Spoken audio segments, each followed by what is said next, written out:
Welcome to the New Chemist podcast. We're glad you're listening. Feel free to download this podcast on Spotify, Google Podcasts, and Apple Podcasts. Here on the New Chemist, we discuss chemistry, which simply put is the science of change, as well as the other sciences, careers, community, research, and COVID-19.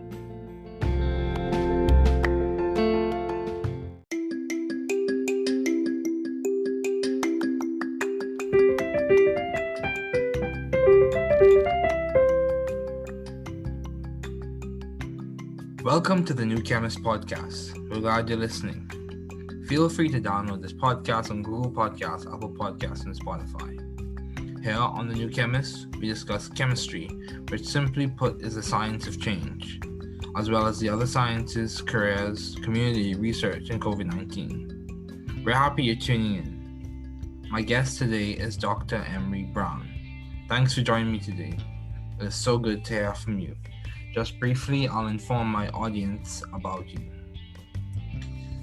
Dr. Emery Brown is the Edward Hood Professor of Medical Engineering and Computational Neuroscience at Massachusetts Institute of Technology, the Warren M. Zappel Professor of Anesthesia at Harvard Medical School, and a practicing anesthesiologist at Massachusetts General Hospital. Dr. Brown received his BA magna cum laude in Applied Mathematics from Harvard College, his MA and his PhD in Statistics from Harvard University, and his MD magna cum laude from Harvard Medical School. Dr. Brown is an anesthesiologist statistician whose experimental research has made important contributions towards understanding the neuroscience of how anesthetics act in the brain to create the state of general anesthesia. In his statistics research, he has developed signal processing algorithms to solve important data analysis challenges in neuroscience. His research has been featured on National Public Radio, in Scientific American, Technology Review, the New York Times, and in TED Mid 2014. He serves as the director of the Harvard-MIT Health Sciences and Technology Program, the associate director of the Institute for Medical Engineering and Science at MIT, an investigator at the Picora Center for Learning and Memory, Department of Brain and Cognitive Sciences at MIT. He's a fellow of the Institute of Mathematical Statistics, a fellow of the National Academy of Inventors, a member of the National Academy of Engineering, a member of the National Academy of Sciences, and a member of the National Academy of Medicine. In 2007, he was given the NIH Director's Pioneer Award. He's also a member of the Association of University Anesthesiologists. These are just a few of his accomplishments. A very distinguished scientist. Please welcome Dr. Emery. Thanks, Dr. Brown, for joining me today. It's so good to have a distinguished scientist such as you on this podcast. So, Dr. Brown, what have been your long-standing interests in the field of science? Can you just discuss some of those? Well, I think they varied over time. I think that probably my strongest interest in science began in college when I got interested in statistics. So being a statistician, developing statistical methods and algorithms that people could really use to analyze data became an early interest of mine. And that's something which I pursued, throughout my career. First working on studying outcomes from surgery as an undergraduate, then later studying circadian rhythms during my PhD work.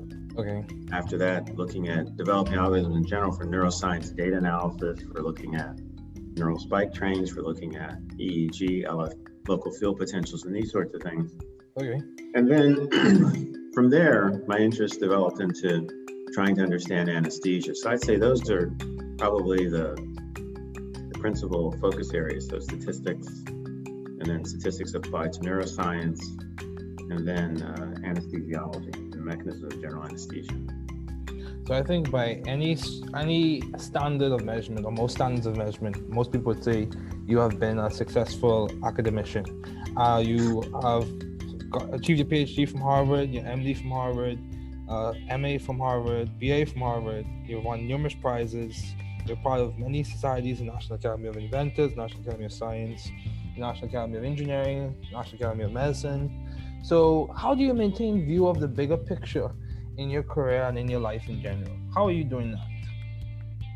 And so when you say the bigger picture, you're referring to academically and also personally? How do you maintain a view of the bigger picture in terms of like the overarching goals that you have set, your mission statement, your vision for your life?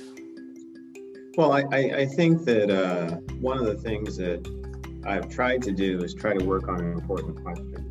Okay. And what you find out with important questions is you can't solve them in 5 minutes. So that necessarily creates like a long trajectory.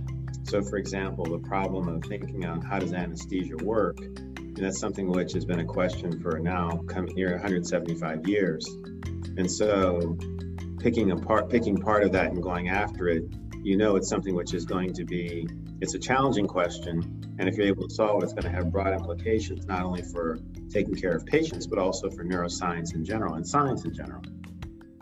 So that's the sort of things I've tried to work on, like picking important questions. So as another illustration in thinking about circadian rhythms are everywhere. They control our daily function. So the more we're able to accurately quantify how their properties, again, it has broad implications. So I guess the 2-sentence summary would be picking important questions and pursuing those important questions. Okay, yeah, that's good. That's good.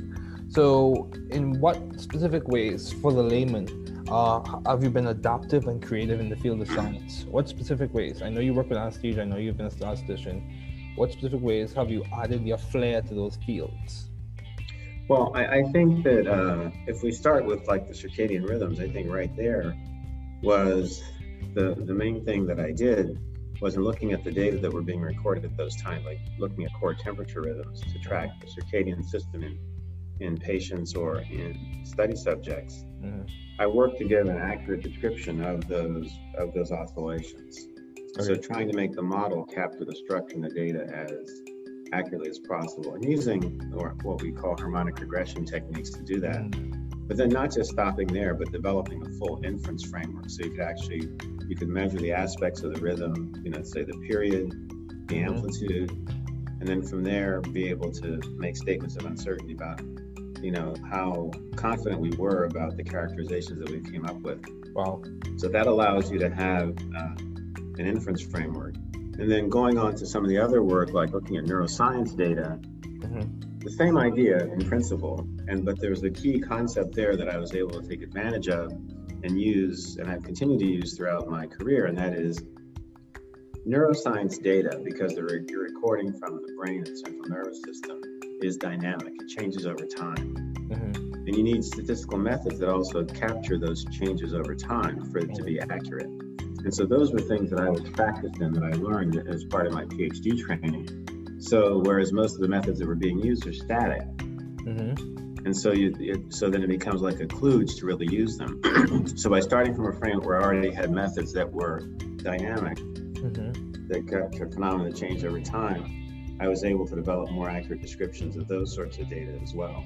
So in other words, really understanding the properties of the data, that really what the essential elements of the problem are. I think that's something which I tried to focus on, and that's yielded me some measure of success to date. Yeah, I would say so too. It did. So, how have you sort of found the right environment for you to thrive scientifically and intellectually? I think a lot of people aim or aspire to be at institutions such as Harvard and other institutions as well. So how did you know that was the right environment for you to thrive in scientifically and intellectually? Well, I can't say that I knew it. I mean, I think I was just like any other student starting off at, like Harvard, really in many respects impressed by what the institution had to offer.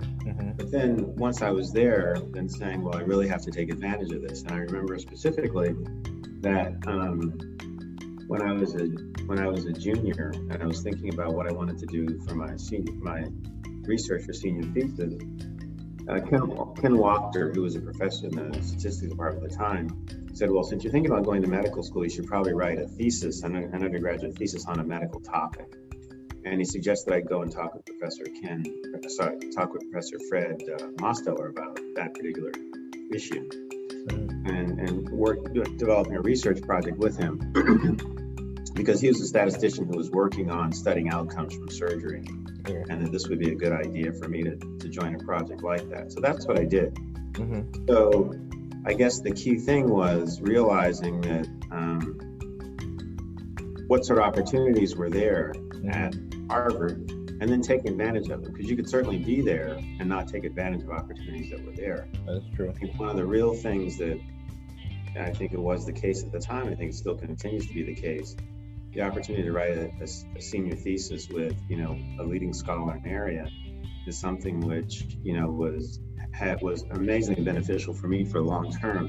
They got to watch up close and personal how, one of the top statisticians in the world did research. I got to see, how he thought, how he interacted with, other scientists, other physicians, with physicians, and it was very helpful for me to think about the sort of scientist, and in my case also a physician, that I wanted to be, and the way I'd like to be able to do research. And being very specific, one thing about Professor Motzfeller was that he could work with anybody. He could work with the best statisticians, the top physicians, graduate students, postdocs, but he could also work with undergraduates like me. And so having, just basically seeing that, and I can honestly say that's something I've tried to emulate. Oh, wow. That's good. That's definitely good. So, you speak about your desire to attend medical school in your junior year. So how did you delineate or decide between MD, PhD, or MD? Because I think that's a challenge that a lot of people encounter. How did you differentiate whether you want to choose MD, PhD, or MD? Well, I think what happened was I knew when I came to college that I wanted to go to medical school. That was for sure. Okay. And I can't remember exactly whether it was in my sophomore year or earlier that I decided I wanted to do a PhD also. Okay. And once I really fell in love with statistics, which was between sophomore and junior year, I decided I wanted to do my PhD in statistics, because I just I really liked statistics. It was just very powerful paradigm, very powerful framework, was and still is. And I just wanted to master that. And I thought that, but I also wanted to be a physician. And I thought, as opposed to just compromising and doing one or the other, why not do both? And that was how I just made the decision, which was a fairly avant-garde idea at the time, because when I entered the Harvard MD PhD program, nobody had done a PhD in statistics before. That was a rather new idea. There's a new idea there, but also in other programs in the country, because it was people looked at me with a lot of surprise when I said that's what I wanted to do my PhD in. But it was very clear to me that, medicine was a field that had a lot of uncertainty, a lot of data, and even more now. And having people who are formally trained in how to quantify that uncertainty and make decisions on uncertainty just seemed like a natural path. And that's what I just decided to do. Yeah, that's good. That's good. So given all your responsibilities and accomplishments, Dr. Brown, how do you maintain a balanced life? Or how do you strive to maintain balance? Well, it's I think, family is first. There's no question about that. Yeah. And, the accomplishments are basically, fun, and they have no luster, if your family isn't well taken care of and your family isn't happy. So, we spend a lot of time, on, downtime on the weekends, vacationing, during the summer, spring, when the kids were younger, sort of making sure we took, vacations during the 4 seasons. And, my wife, like me, likes to travel. So and very often if I have trips to various places to give lectures, we turn them into sort of family outings also. Okay. So by doing that, it's made it possible to, pursue activities that are relevant to my career, but also to make sure that, I'm not losing sight of my family. Yeah, that's good. Priorities, having priorities. I've heard that in several interviews that having priorities that they do complement to maintaining balance. So what would you attribute to your success as a pioneer in the field, Dr. Brown? What would you attribute, what characteristic, what was it your upbringing as a child? Was it your time at Harvard, or was it your belief system, your perspective on life? What would you say has complements your success as a pioneer in the field? Will it be mentorship? I think that my parents and my family deserve tremendous credit for, sort of setting me on the right track. And so, for example, both of my parents were teachers. They felt that education was very important. Okay. Anytime I wanted to do something or pursue something, they were always behind me. And then, my brothers were always very, very good in school also. Okay. And so people would always say, well, you're going to be as good as your brother, sort of things. That also created a certain amount of incentive. But not only my brothers, but my cousins too. They were also really very good in school. And so in other words, there were a number of sort of role models around, which I don't think we use that term then, we didn't think of them that way, but there were people you wanted to be like. So now we would call them role models, right? Okay. But, one of my cousins, Robert Brown, who went to, Carnegie Mellon, was a star basketball player, honor student, and he was always sitting around reading books, during the summer. I mean, that's the image that I had of him. Or one of my cousins, who was, when we were kids, was teaching us lines from HMS Pinafore, that sort of thing. Wow. And so the idea, being smart was cool, essentially. I think I really remember that idea. Like, the smarter you were in this environment around our family, kind of like, the cooler you were. Wow. So, and so I think that kind of instilled this in me. Or for example, like my oldest brother is a very good writer, and my middle brother was a physicist. Wow. Or, just a retired physicist now. So again, it didn't seem like that at the time, but they were implicitly setting bars, for me to try to jump over. Wow. Just by what they were doing, by example. So I think those are the origins, and then realizing once you had opportunities, you took advantage of them. Yeah. Then you have some serendipity. You have some people who realize that you have, potential, and they try to help you realize it. Like my language teacher at Exeter, Mr. Baggio, who spoke like 5 languages, and so I wanted to be like Mr. Baggio, try to be as proficient in as many languages as he was. Yeah. Or for example, when I was an undergraduate at Harvard, one of the anesthesiologists there, Dr. Jack McPeak, took an interest in me. He was one of my thesis advisors, and he's the first person who took me to the operating room. And then, several years later, when I decided to go into anesthesiology, I was able to turn to him and get advice, and he helped me, arrange to take, a rotation in anesthesiology, and decided that that's what I wanted to go into. So in addition to, so it's a number of things. It's not just like any one thing. That's fair. But, I'd say early on, some folks that I really looked up to. Later on, some folks who realizing and acknowledging my potential, who helped me out, and I was very grateful for that. Wow, that's powerful. Yeah, so you spoke, and from my understanding, it seems like you grew up in a culture of excellence.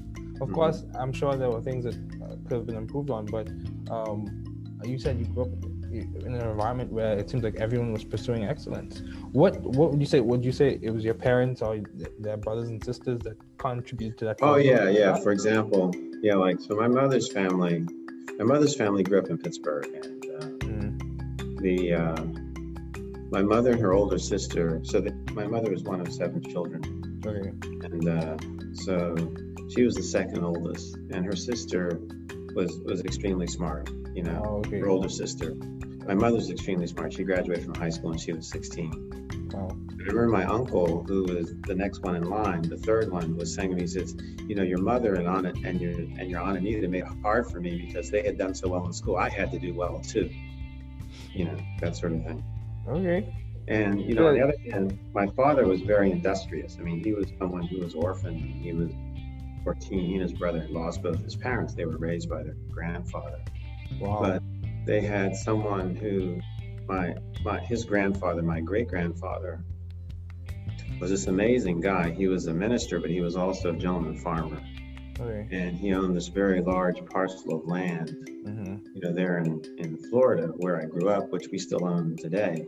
Okay. And that he was an amazingly industrious person. And I know that rubbed off on my father, because my father was always doing stuff, both for the family, but also for the community. He was very committed to his community. Mm-hmm. So I think that, in fact, I know that, I inherited that perspective, those goals, those sorts of, the sort of can-do attitude that my father, always had. And I'll just give you one example. Like, okay, I'm here to listen. At the time, my father's grandfather wanted him to move back to Florida because after he got married, they lived in New York and in Pittsburgh. And he wanted him to move back because he wanted somebody living on their property. So my father decided to build a house. So this was in about 1957, 1958. And as you can imagine, my father couldn't get a loan from the bank to build a house. And as we know, one of the most important things entering into the American dream is to be able to build a house and lay down roots, right? Yes, I agree. So I didn't know this until many years later. He actually borrowed money from an auto body shop to build a house. He couldn't get a loan from the bank. Wow.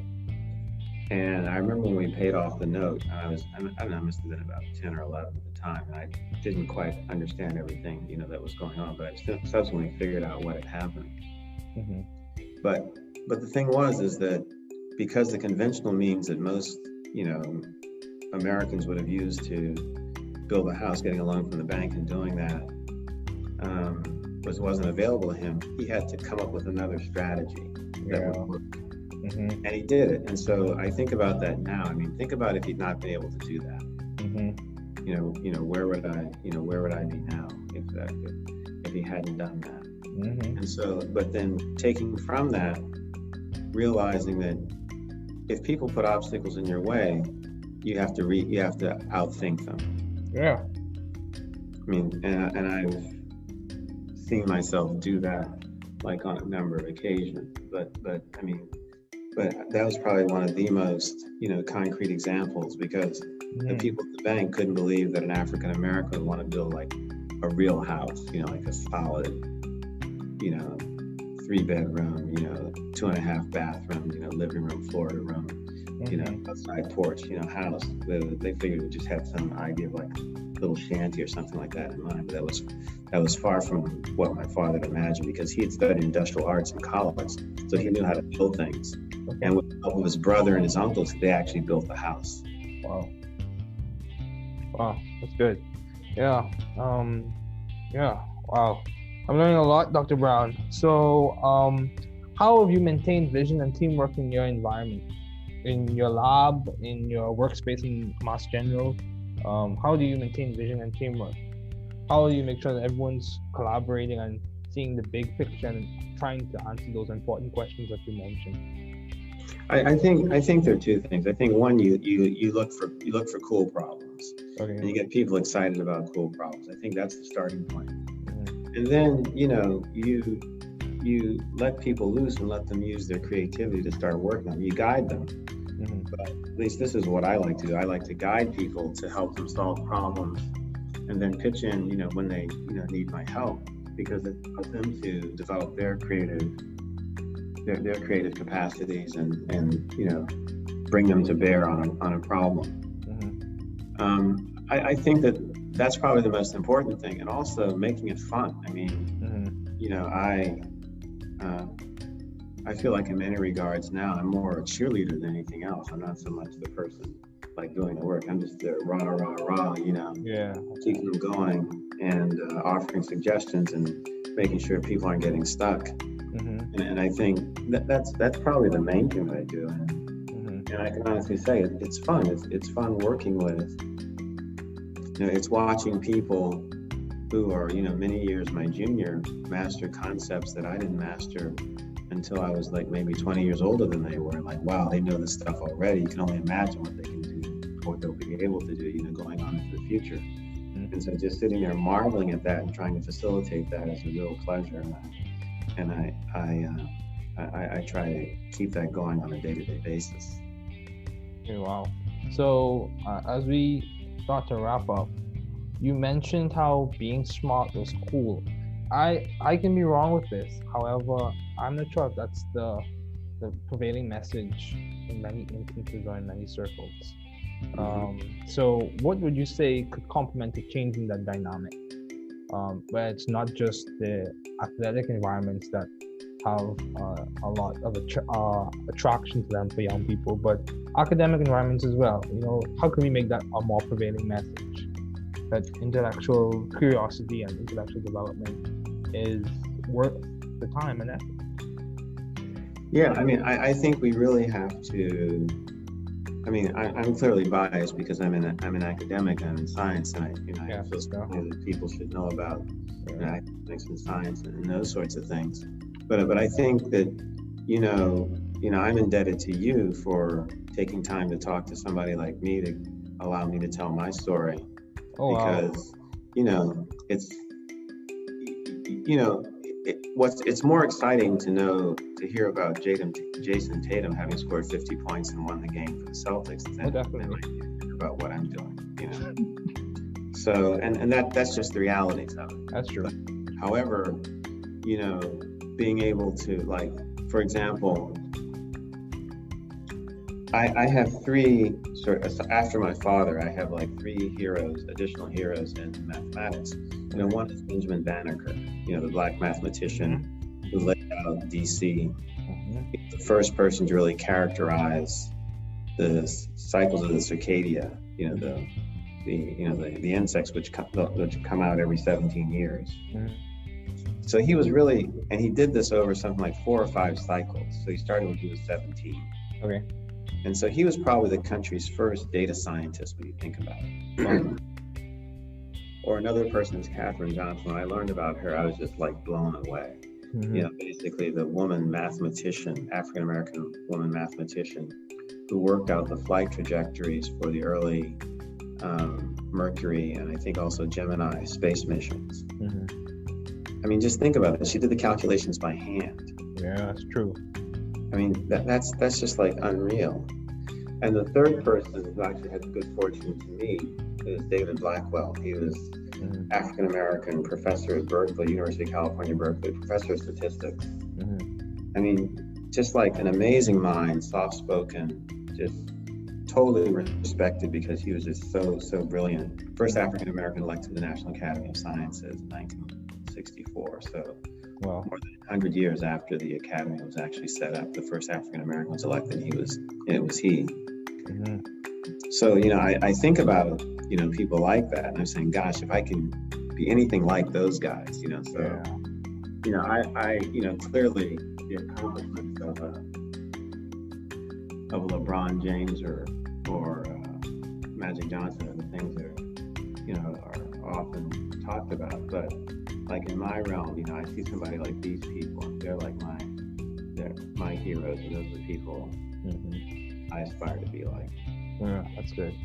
So, as we conclude, do you have any advice to those wanting to pursue the field you are currently working in? So, budding scientists, what advice would you give to those wanting to pursue the field you are currently working in? Whether it be statistics or medicine or just a PhD in general? I think that try to get involved and gain experience early. Okay. I can tell you, I get letters almost every day from students asking to come and work in my group. Okay. Literally, and of different ages, all the way from junior high school, up through, high school, college, postdocs. And I'm amazed at what some of these students have told me they already know. Some of them are from the United States, some are not. They're from outside, from basically, effectively the 4 corners of the earth. And so, but realizing that that's what people do and not being bashful about doing that. And if the first time you write somebody, you don't hear from them, no big deal. Keep going if you want to, right? Because it's you're trying to create, because all you need is one opportunity to sort of get your foot in the door. And once you have that and you realize, the other opportunities will open up. And you can see that this is something that students from a number of different backgrounds are actually doing now. I think that students in general, particularly perhaps underrepresented minority students, are free to take the same approach. I agree, completely agree. So what has been some of the most beneficial advice you have received, Dr. Brown, as we conclude, what is the most beneficial advice or piece of the beneficial advice you received either from your parents? As you mentioned, they were very industrious and intelligent. Even from your colleagues or professors. What has been some of the most beneficial advice you've ever received? Whatever works. The most, I think a number of things. I think, just in watching like my parents, just like working hard and also, but then encouraging intellectual pursuits, Mm-hmm. And I think I certainly have picked up on that and tried to amplify that. I just remember my mother saying at one point, like I told you, she was extremely smart. Mm-hmm. And, it was very clear she lived vicariously through us, the things that we were able to accomplish, not only me, but my brothers as well. Mm-hmm. And at one point, in sort of a more candid moment, she said, if I had had opportunities, I'm sure I could have been, a lot more than I am now. Yeah, I've heard that same sentiment from and that, that kind of stuck with me and just sort of said, well, I have an obligation to try to be as successful as I possibly can because my mother made it possible for me to get to where I am now. Mm-hmm. And she sacrificed a lot to be where she was. And I should basically do the same thing. And then a complimentary idea. I just remember my uncle saying once that, it never hurts to be nice. Mm-hmm. And so if you can help somebody, why not? I know, right? Just that simple, not deep, but just, yeah. And it can take on many forms. It can just be meeting someone on the street to helping someone with their career. So mm-hmm. I think somewhere in there is some of the best advice I've received. There are probably other things, but they don't come to mind right now. That's fair. Well, Dr. Brown, thank you so much for joining me today. It was good to have you on. Oh, thank you very much for having me, Dave. I really appreciate it. Chemistry field highlights. Femtochemistry. So surveying the literature and looking at the work of Yoshitaka Tanamura, Koichi Yamashita, and Philip A. Anfinrod, we embark on a new discussion, femtochemistry. In short, a key feature of chemistry is the hemolysis or breaking or the formation of bonds, which some consider to be theoretical constructs in some instances. A key feature of the elementary steps of bond making and breaking are molecular vibrations, which occur approximately at the 10 femtosecond scale. So with this view in mind, ultra-fast processes is a phrase that can definitely describe chemical reactions and has been umbrellaed or covered or falls under the term femtochemistry. Chemistry conceptual developments. So today we're going to be introducing or talking about regiochemistry principles. So key things you want to keep in mind are you want to understand the fundamentals of regiochemistry, understand Markovnikov's rule and the anti-Markovnikov's rule, and we want to try and understand Zaitsev's and Hoffman's rule. So regiochemistry principles and other ideas. Regiochemistry comes from the Latin word regionum, meaning direction. Regiochemistry describes the principles involved in the directionality or position and placement of reactants to form products. Regiochemistry is very important. We normally hear in advanced or high-level discussions of things being regioselective or regiodivergent or it's used a lot. So the reagent used can cause a specific regiochemical result or result in the opposite of what would normally occur. Markovnikov's rule. Markovnikov's rule, put simply, is he who has more gets more. Markovnikov's rule in the addition of a halide to an unsymmetrical alkene, typically in the addition of a halide to an unsymmetrical alkene, the hydrogen goes to the carbon with the greatest number of hydrogens and the halide ion goes to the other carbon. In another way, this rule states that the halide adds so as to form the more stable carbocation intermediate. Anti-Markovnikov. Anti-Markovnikov is the reverse. He who has more gets less, in which the carbon with the greatest number of hydrogens does not receive the hydrogen, but the most electrophilic portion of the molecule. For example, in hydroboration oxidation in the presence of peroxides, the borohydrate adds the less substituted carbon of the hydrogen, and the hydrogen adds to the more substituted carbon. In short, now mechanistically, it may occur slightly, it's a little bit more involved and more detailed, but in short, that's what we're going to say occurs. However, the stability comes about because the electron density shifts from the electrophilic borohydride, resulting in it possessing a partially negative charge and the more substituted carbon possessing a partially positive charge. This is indeed stable due to the electron density donating capacity of the alkyl group, S character, and orbital overlap of the alkynyl carbon. The alkynyl group with the alkyl or electron donating substituent provides stability. Zaitsev's rule. Zaitsev's rule is a directionality principle in which the more substituted alkene is favored to the use of a small base, such as ethoxide. Zaitsev's rule is very significant and aids in predicting products and elimination reactions. Hoffman's rule. Hoffman's rule is another directionality principle in which the less substituted alkene is favored to the use of a huge or large base, such as straight butoxide. Hoffman's rule is also very significant and aids in predicting elimination reactions. Hammond-Leffler postulate. The Hammond-Leffler postulate essentially states that the product resembles the molecular arrangement of the transition state.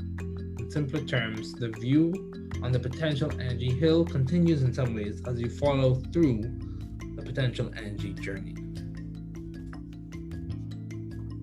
So progressing in that direction, we're going to talk about some new stuff today. Again, surveying the literature and looking at the work of Shantanu Roy, Stefan Godeka, and Vladimir Hellman, we embark on the journey of the Bell-Evans-Polanyi principle.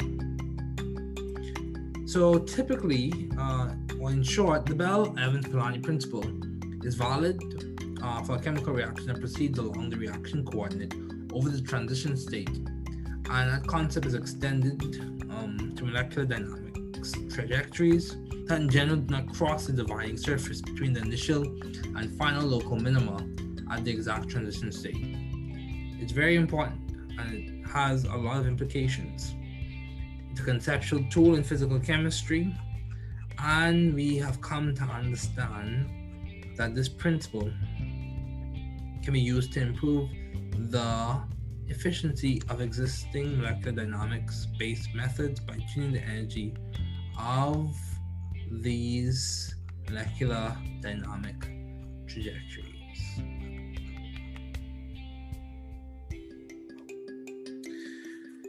Along with that, we'll be discussing the Dimroth principle or Dimroth rearrangements. These are frequently encountered in heteroaromatic chemistry and was first recognized in the triazole series. This term was coined in 1963 as a convenient way of referring to the isomerization proceeding by ring fission and subsequent recyclization, whereby a ring nitrogen and its attached substituent exchange place with an amino group in a position alpha to it.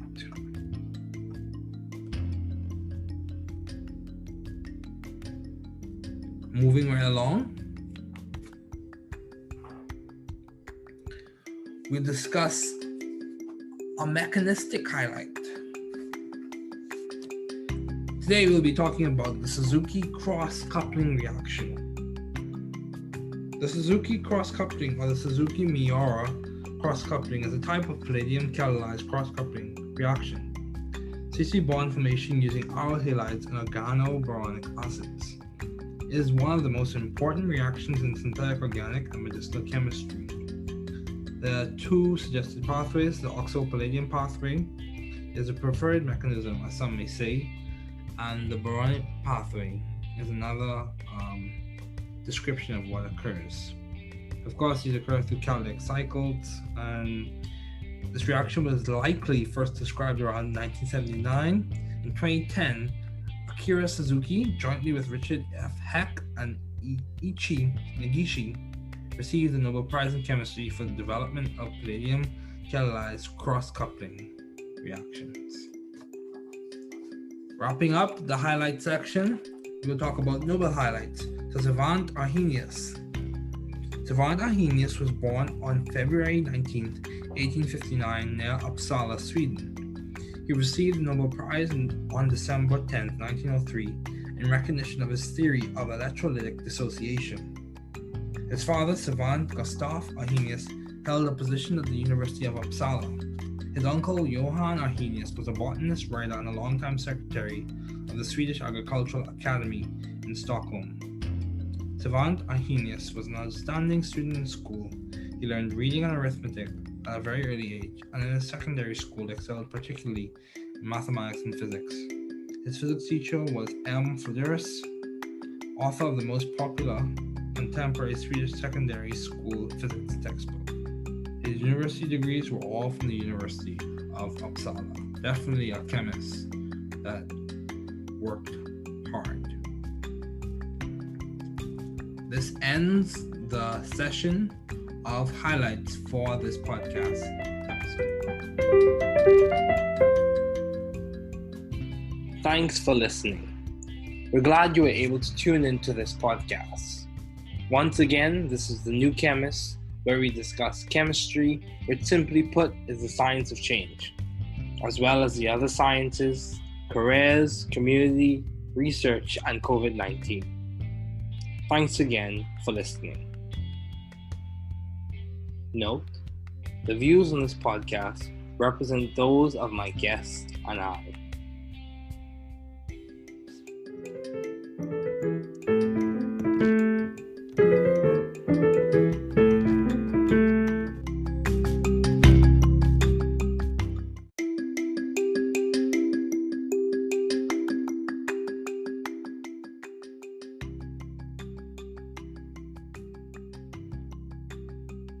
Entrevista entre David Ferguson, AMRSC-AMRSB, productor y presentador de podcasts, y Dr. Emery Brown, MD, PhD, Eduardo Capucha, profesor de Médico Ingeniería y Computacional Neurociencia en Massachusetts Instituto de Tecnología.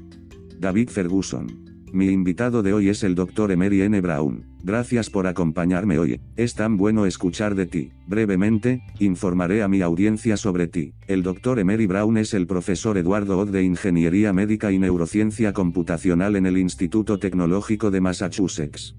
David Ferguson. El profesor Warren M. Zapol de Anestesia en la Facultad de Medicina de Harvard y anestesiólogo en ejercicio en el Hospital General de Massachusetts. El Dr. Brown recibió su B.A., Magnum Cum Laude, en Matemáticas Aplicadas de Harvard College, su M.A. y Ph.D. en Estadística de la Universidad de Harvard y su M.D. Magna Cum Laude de la Escuela de Medicina de Harvard.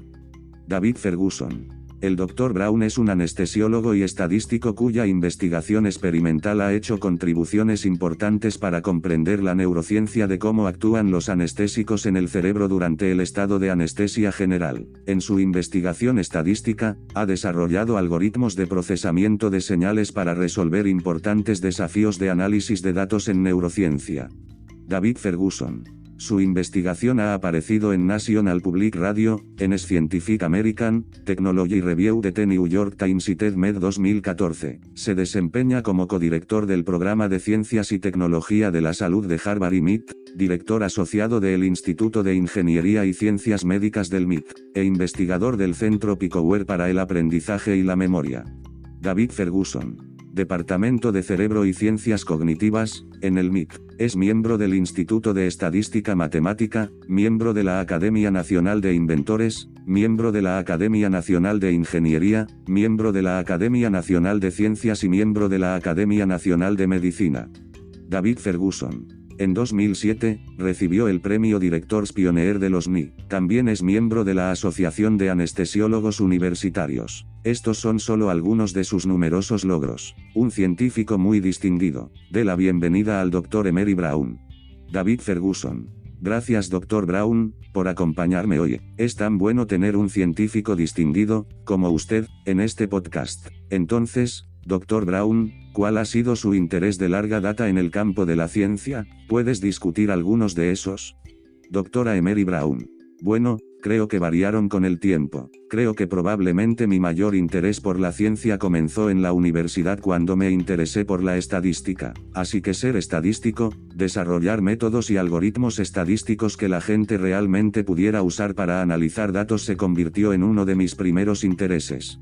Doctora Emery Brown. Y eso es algo que perseguí a lo largo de mi carrera, primero trabajando en el estudio de los resultados de la cirugía como estudiante universitario, luego estudiando los ritmos circadianos durante mi doctorado. Funciona bien. Después de eso, mirando el desarrollo de ideas en general para el análisis de datos de neurociencia o mirando los trenes de picos neurales, estamos mirando EEG, nuestros potenciales de campo locales y este tipo de cosas.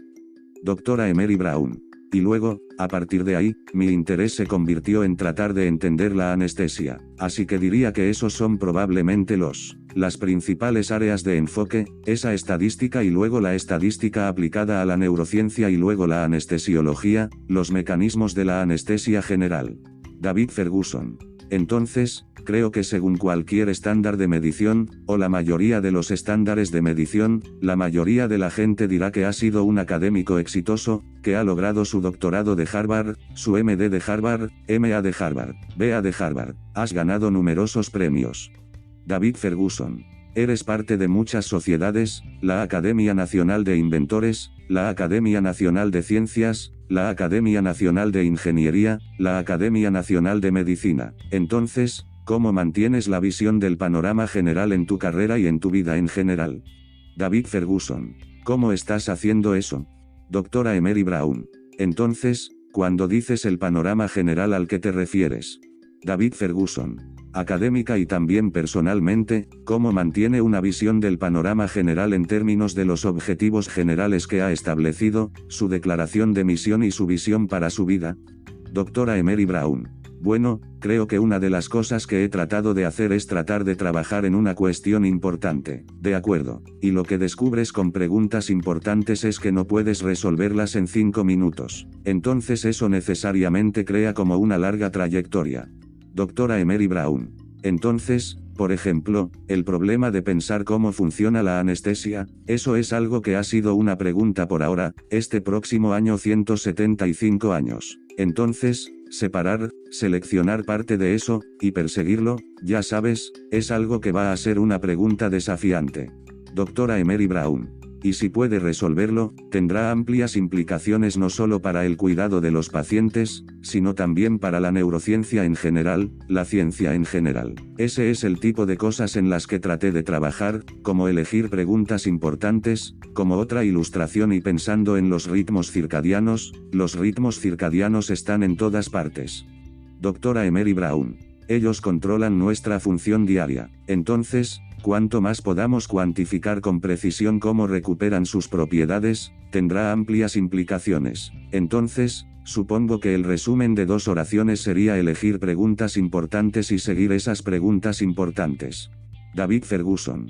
Bueno, sí, eso está bien, eso es bueno. Entonces, ¿de qué maneras específicas para el profano ha sido usted adaptable y creativo en el campo de la ciencia? ¿Qué formas específicas? Sé que trabajas con anestesia, sé que has sido estadístico.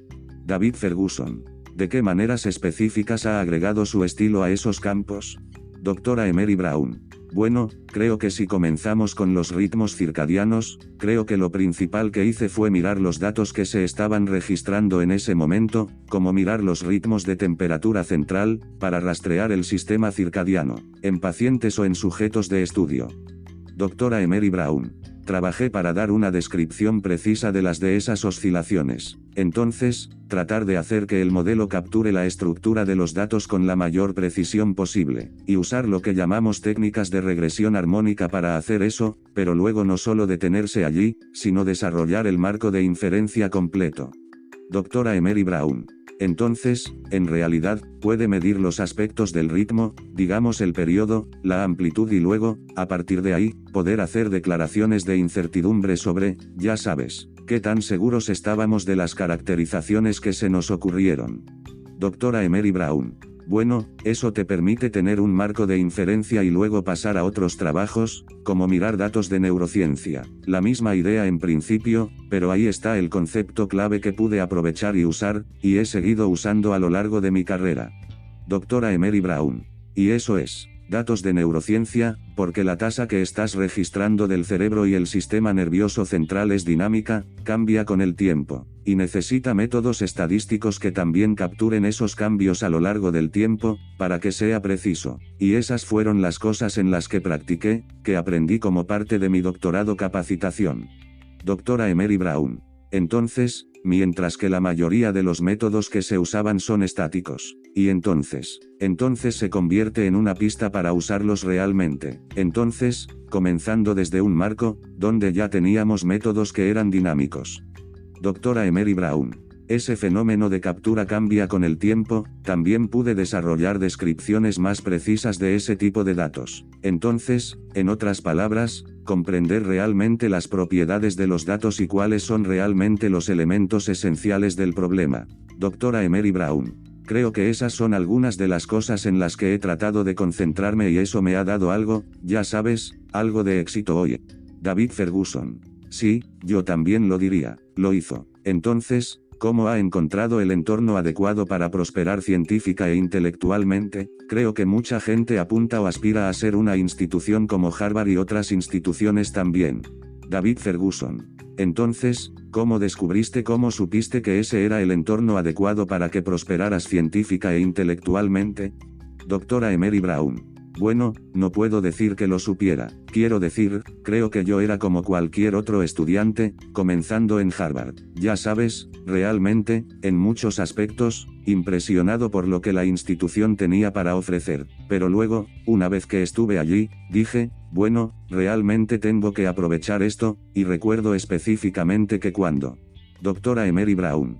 Fue cuando estaba en tercer año y estaba pensando en lo que quería hacer para mi último año, mi investigación, la tesis de último año. Ken Bacter, que era profesor en el departamento de estadística en ese momento, dijo, bueno, ya que piensas ir a la escuela de medicina, probablemente deberías escribir una tesis de pregrado sobre un. Doctora Emery Brown. Tema médico. Me sugirió que fuera y hablara con el profesor Fred Mosteller sobre ese tema en particular, y terminé desarrollando un proyecto de investigación con él porque era un estadístico que estaba trabajando en el estudio de los resultados de la cirugía. Doctora Emery Brown. Y sería una buena idea para mí unirme a un proyecto como ese, así que eso es lo que hice, así que supongo que la clave fue darse cuenta de eso, qué tipo de oportunidades había en Harvard y luego aprovecharlas porque ciertamente podrías estar allí y no aprovechar las oportunidades que estaban allí. Doctora Emery Brown. Eso es cierto, creo que una de las cosas reales que creo que era el caso en ese momento, creo que todavía sigue siendo el caso. La oportunidad de escribir una tesis de último año con un área académica líder es algo increíble y beneficioso para mí a largo plazo. Doctora Emery Brown. Tuve que observar de cerca y personalmente cómo, ya sabes, uno de los mejores estadísticos del mundo investigaba. Pude ver cómo pensaba, cómo interactuaba con otros científicos y con los médicos. Y me ayudó mucho pensar en el tipo de científicos, en mi caso, también médico y. Doctora Emery Brown. Yo quería ser y la forma en que me gustaría ser capaz de investigar y ser muy específico. Una cosa sobre el profesor Mosteller era que podía trabajar con cualquier persona, podía trabajar con los mejores estadísticos de los mejores médicos, estudiantes de posgrado, postdoctorados, pero también podía trabajar con estudiantes universitarios como yo. Doctora Emery Brown. Y teniendo eso, básicamente viendo eso y honestamente puedo decir que están tratando de emular. David Ferguson. Bueno, eso es bueno, ciertamente bueno. Entonces, hablas sobre tu deseo de asistir a la escuela de medicina en tu tercer año. Entonces, ¿cómo delineó o decidió entre MD, PhD o MD? Bueno, creo que es un desafío al que se enfrenta mucha gente. David Ferguson. ¿Cómo diferenció entre MD, PhD o MD? Doctora Emery Brown. Bueno, creo que lo que pasó fue que cuando llegué a la universidad supe que quería ir a la escuela de medicina, eso era seguro, y no recuerdo exactamente si fue en mi segundo año o antes, pero decidí que quería hacer un doctorado también. Doctora Emery Brown. Y una vez que realmente me enamoré de las estadísticas, que es entre el segundo y tercer año, decidí que quería hacer mi doctorado en las estadísticas porque me gustaba, yo realmente las estadísticas. Era simplemente un paradigma muy poderoso y un marco muy poderoso. Doctora Emery Brown. lo fue y lo sigue siendo, y solo quería dominar eso y pensé eso, pero también quería ser médico, y pensé, en lugar de comprometerme y hacer una cosa o la otra, ¿por qué no hacer ambas cosas? Doctora Emery Brown. Y así fue como tomé la decisión. Esta fue una idea bastante vanguardista en ese momento, porque cuando ingresé al Harvard MD-PhD programa, nadie había hecho un doctorado en estadística antes, y esa era una idea bastante nueva. Doctora Emery Brown. Ahí había una idea nueva, pero también en otros programas del país porque la gente me miraba un poco sorprendida cuando dije, eso es lo que quería hacer, mi doctorado en. Doctora Emery Brown. Pero me quedó muy claro que la medicina era un campo que tenía mucha incertidumbre, muchos datos y más ahora, y tener personas que están formalmente capacitadas y cómo cuantificar esa incertidumbre, tomar decisiones sobre la incertidumbre, parece un camino natural. Doctora Emery Brown. Y es por eso que simplemente decidí hacer. David Ferguson. Sí, eso está bien, eso es bueno. Entonces, dadas todas sus responsabilidades y logros, doctora Brown, ¿cómo mantiene una vida equilibrada o cómo se esfuerza por mantener el equilibrio? Doctora Emery Brown. Bueno ¿sabes? Creo que la familia es lo primero, no hay duda de eso. Y, ya sabes, los logros básicamente no son divertidos. Y no tienen brillo. Ya sabes, si tu familia está bien cuidada, tu familia no es feliz. Doctora Emery Brown.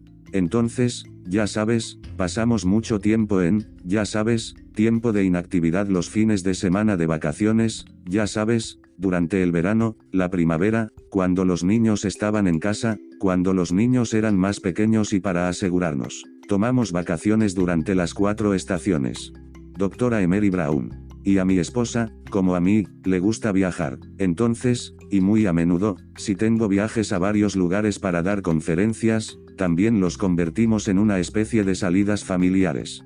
David Ferguson. De acuerdo. Doctora Emery Brown. Entonces, al hacer eso, me ha sido posible realizar actividades que son relevantes para mi carrera, pero también me aseguro de que, ya sabes, no estoy perdiendo de vista a mi familia. David Ferguson. Sí, esa es una gran prioridad. Entonces, tener prioridades se complementan, para mantener el equilibrio. Entonces, ¿a qué le atribuiría su éxito como pionero en el campo, Dr. Brown? ¿Qué le atribuirías? ¿Qué característica? David Ferguson.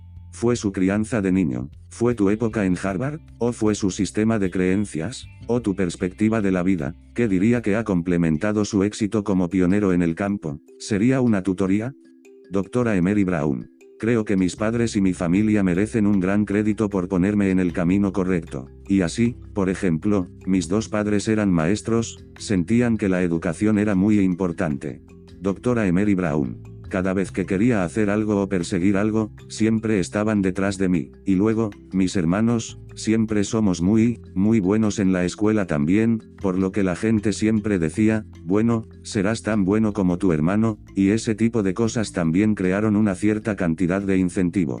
Doctora Emery Brown. Pero no solo con mis hermanos sino también con mis primos. También eran muy buenos en la escuela y, en otras palabras, había una serie de modelos a seguir en torno a los cuales no creo que usáramos ese término en ese momento, pero podemos pensar de esa manera.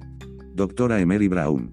Pero hay gente que quería ser como, entonces ahora los llaman modelos, ¿no? Bueno, pero uno de mis primos, Robert Brown, que fue a Carnegie Mellon, era un jugador de baloncesto estrella, estudiante de honor, y siempre estaba sentado leyendo libros durante el verano.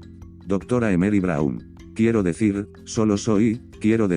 esa es la imagen que tenía de él. ¿Sabes que yo tenía uno de mis primos que era, ya sabes, quién? Lo que era cuando éramos niños nos enseñaba líneas del HMS Pinafore, ese tipo de cosas.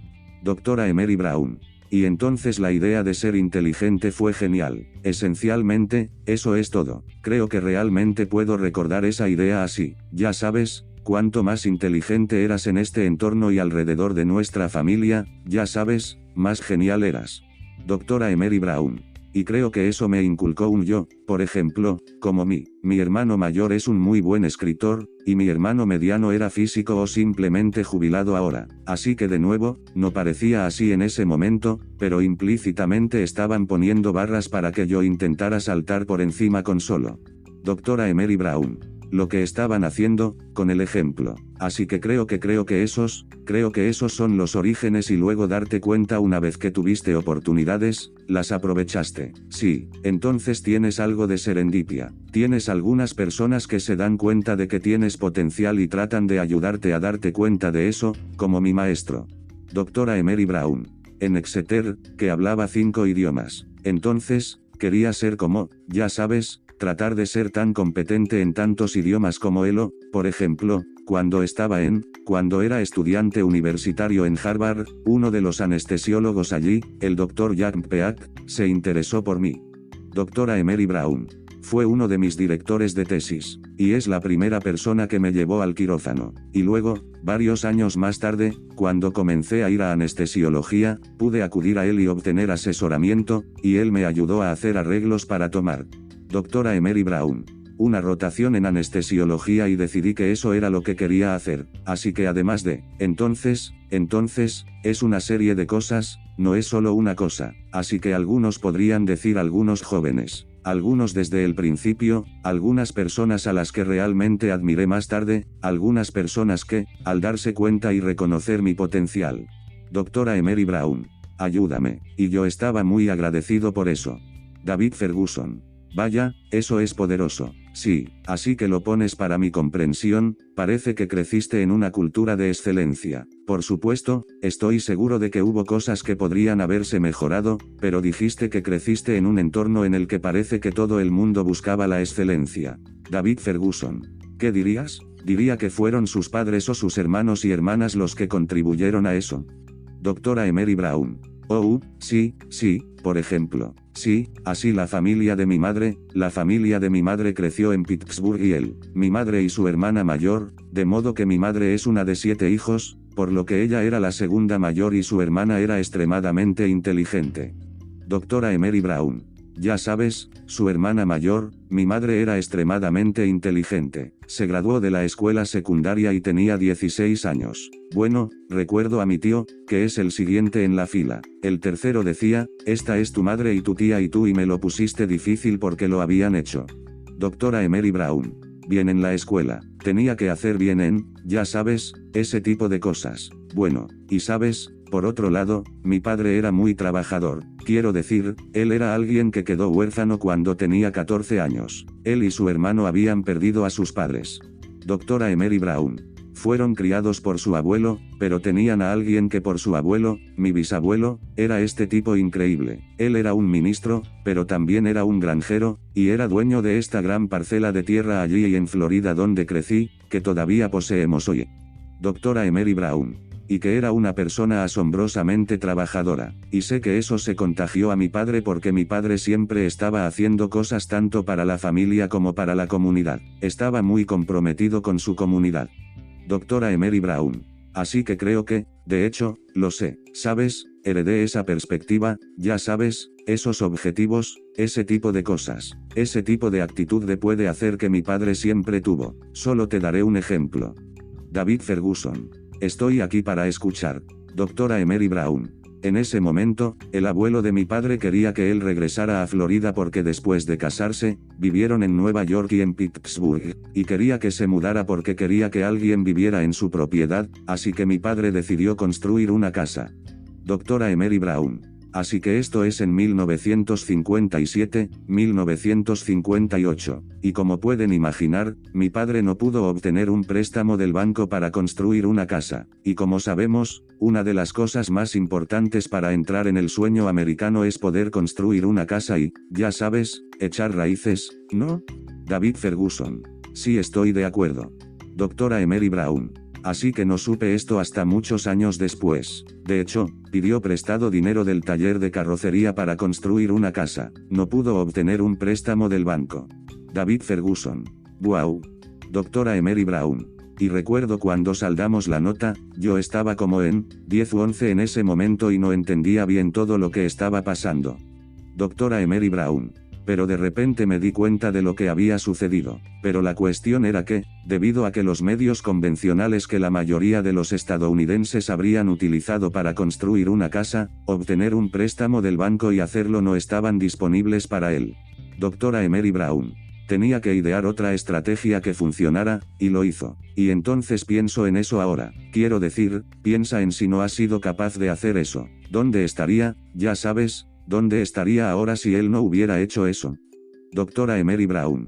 Pero luego, a partir de eso, darte cuenta de que si las personas ponen obstáculos en tu camino, tienes que pensar más que ellos. Sí, quiero decir, y me veo haciendo eso en varias ocasiones, pero quiero decir, ese fue probablemente uno de los ejemplos más concretos porque la gente del banco no podía. Doctora Emery Brown. Creo que un afroamericano que quiere construir como una casa real, como un estólido. Ya sabes, 3 dormitorios, 2 baños y medio, ya sabes, el piso de la sala de estar alrededor, ya sabes, una casa con porche lateral donde pensaron que tendríamos una idea de, una pequeña choza o algo así. Doctora Emery Brown. Pero eso estaba lejos de lo que imaginaba mi padre porque había estudiado artes industriales en la universidad, así que sabía cómo construir cosas. Su hermano y sus tíos, en realidad construyeron la casa. David Ferguson. Wow, eso es bueno. Sí, bueno, estoy aprendiendo mucho, doctora Brown. Entonces, ¿cómo ha mantenido la visión y el trabajo en equipo en su entorno, en su laboratorio, en su espacio de trabajo, en más general? ¿Cómo se mantiene la visión y el trabajo en equipo? ¿Cómo se asegura de que todos estén colaborando, viendo el panorama general y tratando de responder esas preguntas importantes que... David Ferguson. ¿Mencionaste? Doctora Emery Brown. Creo que hay 2 cosas. Creo que uno, que buscas para problemas geniales y haces que la gente se entusiasme con tus problemas. Creo que ese es el punto de partida. Y luego, ya sabes, tú, dejas que la gente se suelte y les permites usar su creatividad para comenzar a trabajar y guiarlos. Doctora Emery Brown. Pero esto es lo que me gusta. Me gusta guiar a las personas para ayudarlas a resolver problemas y luego colaborar, cuando necesitan mi ayuda, para ayudarlos a desarrollar sus capacidades creativas y saber cómo enfrentar un problema. Doctora Emery Brown. Creo que eso es probablemente lo más importante y también lo divertido. Quiero decir, ya sabes, siento que en muchos aspectos ahora soy más una animadora, cualquier otra cosa. No soy tanto la persona que hace el trabajo. Doctora Emery Brown. Solo estoy ahí, ¿verdad? Oh, ¿sabes? Sí, creo que hemos entrado y ofrecido sugerencias y nos hemos asegurado de que la gente no se quede atascada. Y creo que eso es probablemente lo principal que hago y honestamente puedo decir que es divertido. Doctora Emery Brown. Es divertido trabajar con, es ver a personas que son, ya sabes, muchos años menores que yo, dominar conceptos que no dominé hasta que tuve unos 20 años más que ellos, como, wow, ya conocen estas cosas. Solo puedes imaginar lo que pueden hacer o podrán hacer, ya sabes, yendo a la doctora Emery Brown. Futuro. Y simplemente sentarse allí maravillándose de eso y tratando de facilitar eso es un verdadero placer. Y yo, trato de mantener eso en marcha día a día. David Ferguson. Mientras tanto, cuando comenzamos a terminar, mencionaste que ser inteligente era genial, puedo estar equivocado con esto. Sin embargo, no estoy seguro de que ese sea el mensaje prevaleciente en muchos casos o en muchos círculos. Entonces, ¿qué dirías que podría complementar el cambio de esa dinámica? David Ferguson. Bueno, no son solo los ambientes deportivos los que atraen mucho a los jóvenes, sino también los ambientes académicos. ¿Cómo podemos hacer que ese sea un mensaje más prevaleciente? La curiosidad intelectual y el desarrollo intelectual valen el tiempo y el esfuerzo. Doctora Emery Brown. Sí, quiero decir, creo que realmente tenemos que hacerlo. Quiero decir, estoy claramente sesgado porque quiero decir, soy un académico y en ciencia, y sé que la gente debería saber sobre cosas en ciencia y ese tipo de cosas. Pero creo que, ya sabes, estoy en deuda contigo por tomarte el tiempo para hablar con alguien como yo, para permitir. Doctora Emery Brown. Yo para contar mi historia. David Ferguson. Oh, vaya. Emery Brown. Porque sabes qué es. ¿Sabes qué? Es más emocionante saber que Jason Tatum anotó 50 puntos y ganó el juego para los Celtics. Doctora Emery Brown. Ya sabes, entonces y esa es solo la realidad. David Ferguson. Eso es cierto. Doctora Emery Brown. Sin embargo, ya sabes, poder gustar, por ejemplo. Tengo 3 después de mi padre, tengo como 3 héroes adicionales y matemáticas. Un Benjamin Van Necker, el matemático negro de DC, fue la primera persona en caracterizar realmente los ciclos de este circadia, los insectos que salen cada 17 años. Doctora Emery Brown. Así que realmente lo fue y lo hizo durante unos 4 o 5 ciclos. Así que empezó cuando tenía 17 años, ¿de acuerdo? Entonces, probablemente fue el primer científico de datos del país, cuando lo piensas. Otra persona es Katherine Johnson, me enteré de ella, me quedé asombrado. Doctora Emery Brown. Básicamente, la mujer matemática afroamericana que resolvió las trayectorias de vuelo para las primeras misiones espaciales Mercury y creo que también Gemini. Quiero decir, solo piénsalo. Ella hizo los cálculos a mano. David Ferguson. Bien, eso es cierto. Doctora Emery Brown. Quiero decir, eso es como irreal. Y la tercera persona tuvo la suerte de conocer a David Blackwell, profesor afroamericano en Berkeley, Universidad de California, Berkeley, profesor de estadística. Quiero decir, como una mente increíble de voz suave, totalmente esperada porque era tan brillante. Doctora Emery Brown. El primer afroamericano elegido para la Academia Nacional de Ciencias en 1964, 100 años después de que se estableciera la Academia, fue el primer afroamericano elegido fue el entonces, ya sabes, pienso en personas así y digo, Dios mío, si puedo ser como esos tipos, ya sabes, así que, ya sabes, claramente. Doctora Emery Brown. Los logros de LeBron James o Magic Johnson son las cosas de las que se habla a menudo, pero como en mi campo, ya sabes, veo a alguien como esta gente y son mis héroes y esas son las personas que yo aspira a ser como. David Ferguson. Wow, eso es bueno, así como concluimos. ¿Tienes algún consejo para aquellos que quieran dedicarse al campo en el que estás trabajando actualmente? Entonces, ¿científicos en ciernes? ¿Qué consejo le daría a aquellos que quieran dedicarse al campo en el que está trabajando actualmente, ya sea estadística o medicina o simplemente un doctorado, en general? Doctora Emery Brown. Creo que intentan involucrarse y ganar experiencia desde el principio. Puedo decirte que recibo cartas casi todos los días de estudiantes que piden venir y trabajar en mi grupo literalmente y tienen diferentes edades desde la escuela secundaria, ya sabes, hasta la escuela secundaria postdoctorados universitarios. Doctora Emery Brown. Y estoy asombrado con algunos de estos estudiantes que me han dicho que ya saben que algunos de ellos son de los Estados Unidos. Algunos no lo son. Son del exterior, básicamente de los 4 rincones de la Tierra. Y así, pero dándose cuenta de que eso es lo que hace la gente y no ser tímido al hacerlo, y si la primera vez que. Doctora Emery Brown. Escribe algo de lo que no escuches ahora porque es un trato, continúa si quieres. David Ferguson, Emery Brown. Porque está tratando de crear porque todo lo que necesita es una oportunidad para poner su pie en la puerta. Una vez que tenga eso y se dé cuenta de que se abrirán otras oportunidades, puede ver que esto es algo que los estudiantes de diferentes orígenes están haciendo ahora. Doctora Emery Brown. Y creo que los estudiantes en general, en particular quizás los estudiantes de minorías subrepresentadas, son libres de adoptar el mismo enfoque. David Ferguson. Estoy de acuerdo, completamente de acuerdo. Entonces, ¿cuáles han sido algunos de los consejos más beneficiosos que ha recibido, Dr. Brown? Como conclusión, ¿cuál fue el consejo o consejo más beneficioso que recibiste de tus padres? Como mencionaste, ¿eran muy trabajadores e inteligentes, incluso de tus colegas o profesores? David Ferguson. ¿Cuál fue uno de los consejos más beneficiosos? Doctora Emery Brown. Los que eran más. Quiero decir, creo que pienso en una serie de cosas, ya sabes, solo al mirar como mis padres, ya sabes, como trabajar duro y también, pero luego alentar las actividades intelectuales, ¿sabes? Y creo que ciertamente. Doctora Emery Brown.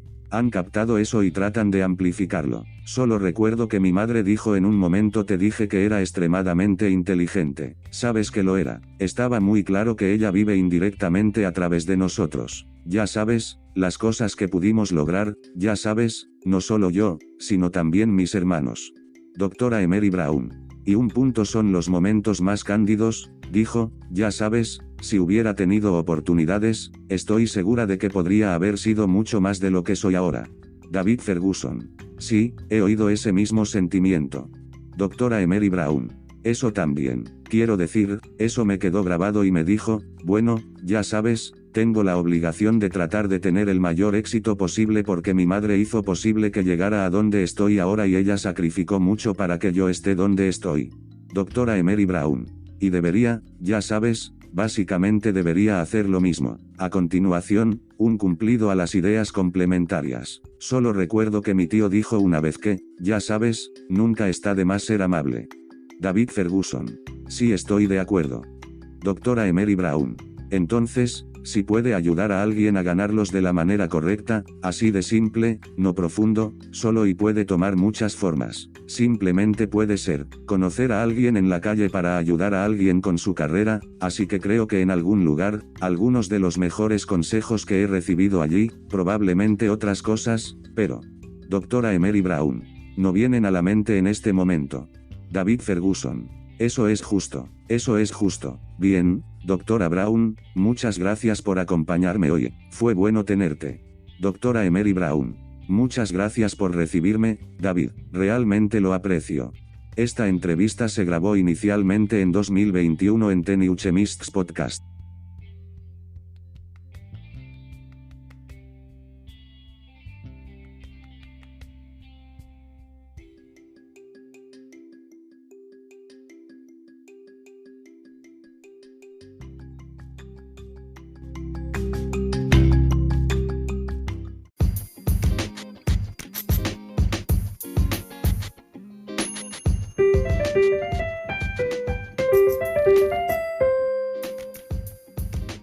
Thanks for listening.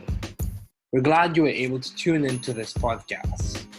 Once again, this is The New Chemist, where we discuss chemistry, which simply put is the science of change, as well as the other sciences, careers, community, research, and COVID-19. Thanks again for listening. Note, the views on this podcast represent those of my guests and I.